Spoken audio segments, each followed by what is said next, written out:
strong opposition. There is difficult dialogue sometimes. People ask themselves, is this government going to remain in place for a long time or not? But we consider this to be part of the democratic process, and thankfully things have been going well so far. And we think that the problems you mentioned are now behind us. There are many people who believe that Morocco has backtracked on some of its reforms. What do you say to them? No, there have been no backtracks. There's been no backtracking. We are experiencing a situation similar to all the other countries which are in transition, but thankfully we have stability. Perhaps there have been steps backwards because there are certain people who were in place before the Arab Spring, and perhaps it does not serve their interest that there was an Arab Spring. And we have to achieve balance in society between rich and poor, for example. In today's Morocco, any citizen can say anything they want. Obviously, there are people who do not like the new situation, and so they put pressure on the government, and this is difficult for the government, and sometimes they try to put obstacles in our way. However, we are committed to reforms, and we want society to support the current government. I'm not trying to say that we have no problems or that there have been no attempts to undermine stability. But every time there has been a plot, a terrorist plot, it has been foiled. And in the last 2 years, we have not witnessed any terrorist acts. And so the problems we had, that is why I said that we consider them to be behind us now. And obviously we have problems related to this period, but mostly we've overcome our problems.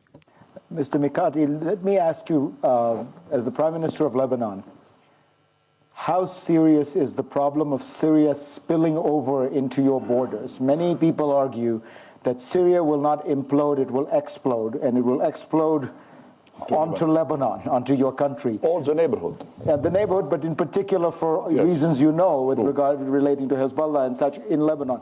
How real is that danger? And if it's going to happen, my question to you is, what are you going to do? Because at this point, it seems as though it's already happening. There is a say in Lebanon saying, in time of nations change, please save your head. What does that mean?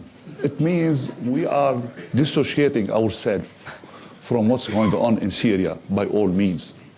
We are dissociating because we have a kind of historical, geographical relation with Syria. And now, today, if we take any position, really, we would be more boosting the division in our Lebanese society and between the Lebanese citizens. For this reason, we had the position as the Lebanese government to dissociate ourselves. But this doesn't mean that we dissociate ourselves from a humanitarian issue.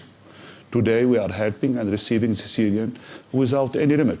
And by fully, we are ensuring for them sheltering, medical care, schooling, food, everything.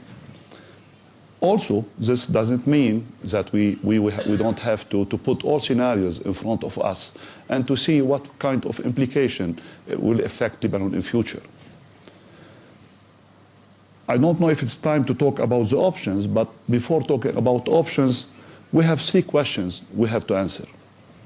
When it's going to finish in Syria? How it's going to finish? And what's next? So whenever... So why don't you answer those 3 questions? They're very good ones. Tell me when Assad will leave. Tell me what will replace him. So, so far, nobody is answering this question, believe me. And always in my discussion with all world leaders, nobody is answering when, how, and what's next. Who can guess? For this reason, today we are taking different options depending on the answers and reply on those questions. Should the Arab League put greater pressure on Bashar al-Assad We to are leave. dissociating ourselves. And You may- here, as Prime Minister Mr. of Lebanon, Prime Minister, you may disassociate yourself from Syria, but Syria is not disassociating itself from Definitely, you. for You're this getting reason- thousands of refugees every week. We are not dissociating from humanitarian. We are receiving them, and they are most welcome. And always we have to do Lebanon do. It's an obligation, and we are ready to serve the Syrian in Lebanon. But you don't want to get involved in the politics. And in politics, we don't get involved because God knows what will be the implication on Lebanon.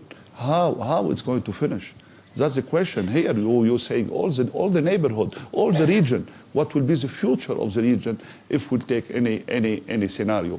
How it's going to finish? Should the government of Egypt, as in some ways the historic leader of the Arab League, should it take a much stronger position? Should it be trying to make sure that President Assad recognizes his days are numbered? Yeah, we cannot dissociate ourselves from what's happening in Syria, and it is impacting everybody, whether this is directly or indirectly, in the region and in the world. What do you do? I think the best thing is to try to end this soon. When the sooner the better. How? Peacefully, as much as possible. What is next? It will be much better if we can negotiate it beforehand. And this is the philosophy of our support. I mean, I see my colleague here is shaking his head. Yes, but how do we do that? Of course, it is very difficult. I wish we had the magic answer for that. It is difficult, but you need to talk to the key players in the region, the people that have stake in Syria. You need to talk to the Iranian. You need to talk to the Russians. You need to talk to the, of course, to the Saudis, Egypt, and you need to work together so we can craft this out. This bloodshed has to end. It is, everybody watch this in the news every night is horrible, and it is impacting everybody. The refugees are coming even to Egypt in hundreds of thousands, and we feel their pain and we sympathize with them. But the most difficult thing is the aftermath. If we don't design that, if we don't engineer that, then it will be a real mess. This is the message that we try to convey. But shouldn't you be doing that? I mean, when you say you should talk to them, we are talking to them. We haven't struck the solution yet. This is the fact of the matter is. But we are working on it. We are working with our allies and colleagues and friends in the region and outside the region to convince Mr. al-Assad that this cannot go on, and to convince him that let us if we can negotiate a deal now, it will be better than later. And it is the best interest of anybody. And obviously, we have not been successful until now. But do you get the sense many people believe that Mr. Assad is going to fight to the end? That there is a sense that the Alawites feel that they will be slaughtered in a post-Assad situation, and so there's no reason for them to not fight to the end. I think if they discuss this genuinely, there must be a solution to this. There must be a way out. But I don't think we are to that stage yet. I'm unfortunate. Prime Minister Fayyad, how does this impact on the Palestinian situation? Because Syria has had, it has always had a connection. You can't disassociate yourself from it. No, we obviously can't. As everyone knows, there is a substantial Palestinian presence in Syria. There has been since 1948. And they were most adversely affected by developments in Syria. Of course, before them, Syrian population, to whose plight we Palestinians cannot be indifferent either.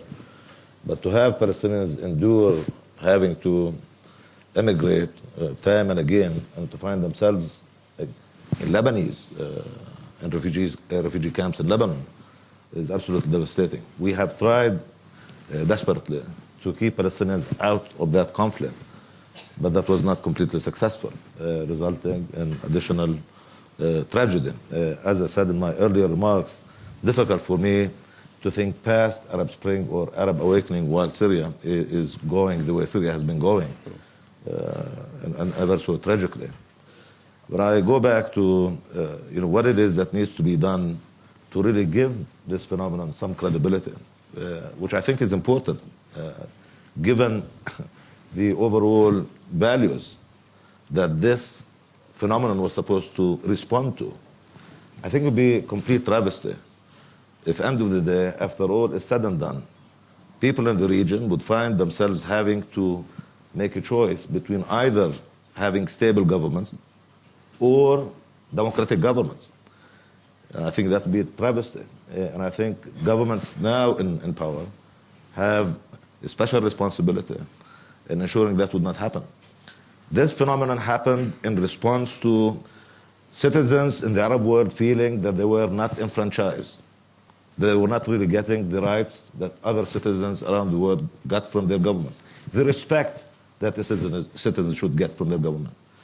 And I think a delicate balance has to really be struck between, on the one hand, the need to find just enough space for governments to function, while at the same time giving them the room to, once again, get the economy to begin to move again, something which is not really easy under conditions of continued conflict in Syria and violence, and with the Arab Spring itself not having settled down completely elsewhere in the Arab world.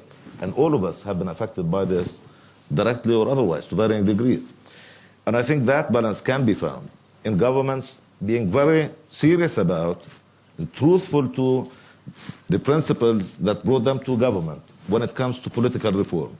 I think when it comes to questions of equality, for example, an approach that's half-baked toward that objective is just simply not credible and is going to discredit political reform.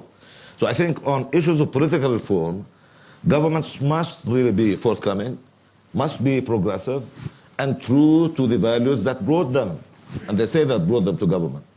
They should really strive to creating institutions that are responsive to people's needs in a fair and equitable fashion. I think it's about time for governments to be extremely progressive in dealing with the rights of women, for example.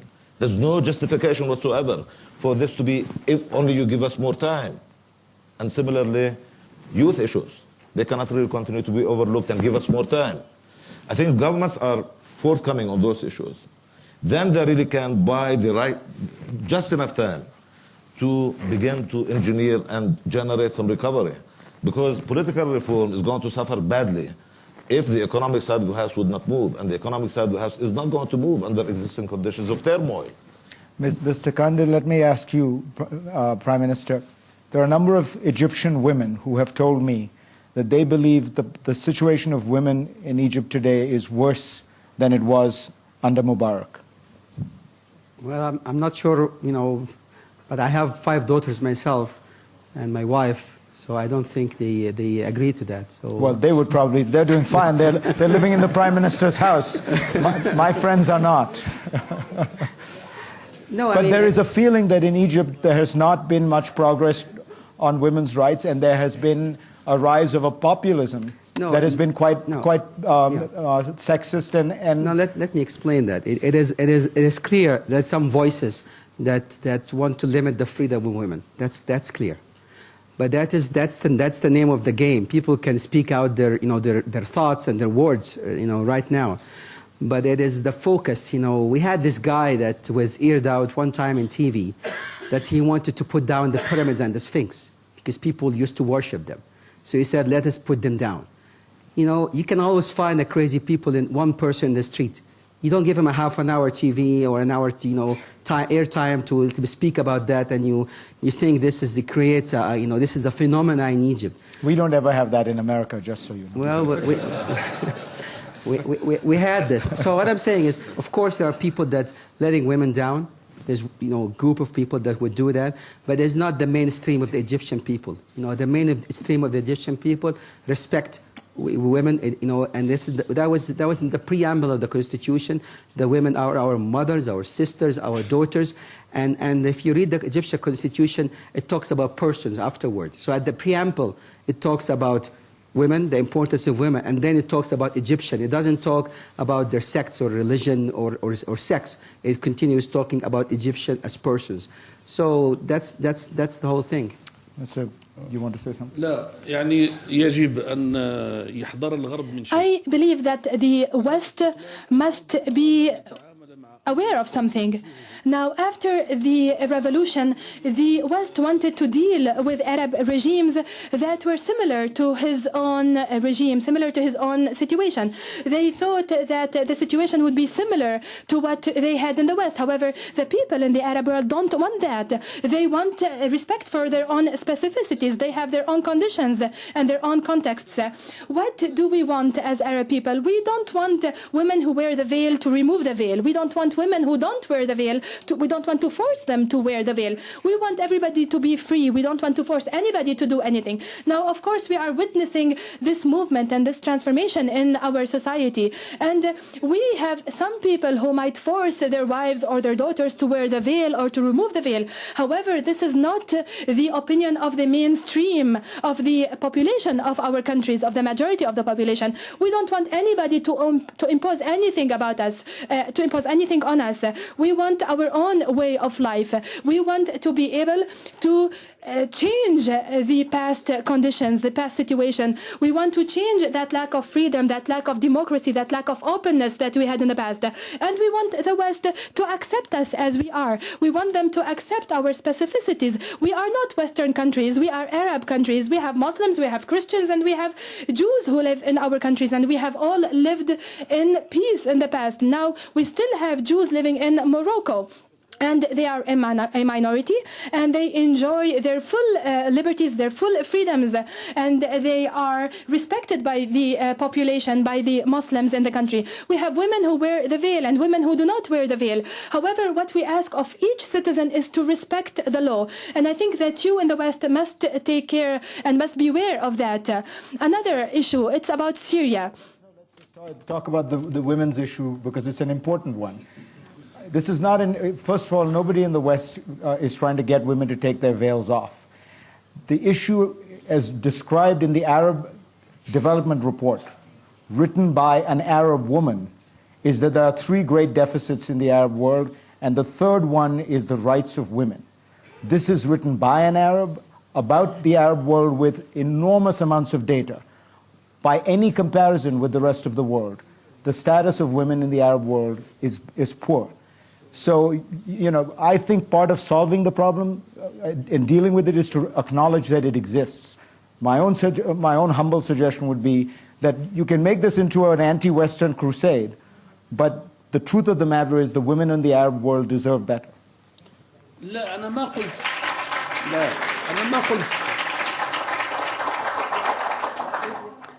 Fred, you did that intentionally, right? أنا ما قلت سامحني أنا ما قلت But I have not blamed the West. I have not blamed the West, and I don't know why you applaud. Usually we applaud in Morocco. And we hold elections and applaud in Morocco, not here in Davos. I have not said that the West is to blame. I said that the West wants us to be at its image, to be similar to it. But do you deny that you have supported Ben Ali? Ben Ali, who has denied the Tunisian woman the right to wear the veil. Can you deny that in the West? You cannot deny that. So let us speak in all honesty. You talk about freedom and we talk about freedom, and it's the same freedom. You talk about democracy, and we also accept this democracy. But if you talk about democracy and want us to be democratic, and then we hold elections and we have Muslim parties who govern us, you say we don't like your democracy. We are people who have a say, who express themselves, who vote, and who have taken the initiative, and who want to be at good terms with the West. We want to develop our relations with the West. We want to develop economic relations with the West, and we believe that the West can help us. We believe that the West has and carries part of the responsibility for the situation in Syria, and we also carry part of the responsibility for the situation in Syria. However, we think that we need to find a solution to the situation in Syria, and we need to find a different president in Syria. And we all have our share of responsibilities here. Now, if you talk about this report, this Human Development Report, and this report written by a woman, we have 150 million women living in the Arab world, and some of them are happy with the situation, some of them are not happy with the situation, some of them have written reports, others have not written reports. However, However, they all have a will, and we must respect their will. They don't want anything to be imposed on them. They want to enjoy their freedom, and they want their freedom to be respected by others. They don't want to be forced to do anything. They don't want anything to be imposed on them, and I believe that trying to impose anything on them would have negative repercussions on us all. You see, they are now applauding for you. Oh, good.